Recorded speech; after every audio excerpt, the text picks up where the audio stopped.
Here in Cohutta, what started off as a hobby and an excuse to get up and moving quickly turned into a passion for this beekeeper, Scott Bates, owner of NWGA Busy Bees, a small family apiary business that has grown from the ground up over the last few years. We started out, like you said, as a hobby 2 years ago. This is our third year. I had weight loss surgery, so I needed something to take up my time. My wife had gardens that weren't doing very well, so we just started with 2 beehives, and what becomes a hobby quickly becomes a passion.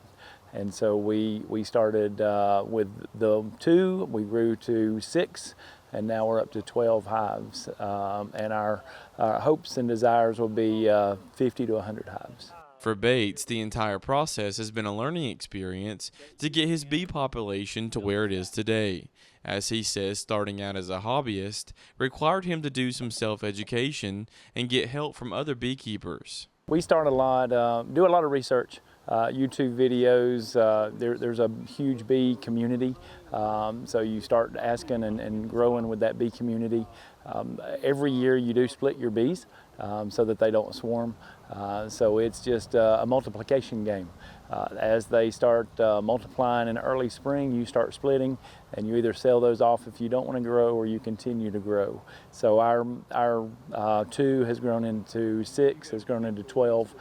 So next year we hope to have at least about 25 hives. Over the last couple of years, Bates says his business has really taken off, as he now sells a variety of products that are made from the fresh honey produced by his bees.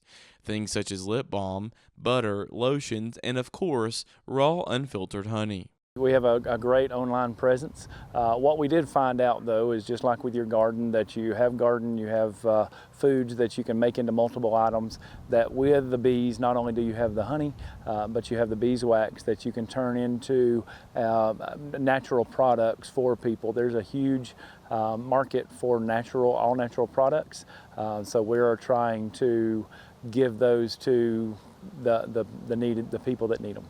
Bates says that demand for his products has continued to grow as more and more people continue to discover the benefits of raw local honey for their health.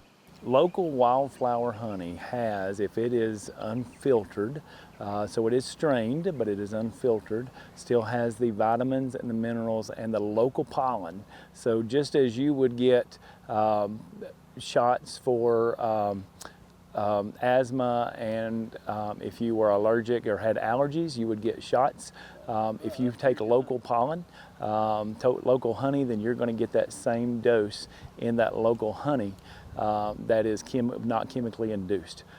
So therefore you get those health benefits from that local honey. Reporting in Cohutta for the Farm Monitor, I'm John Holcomb.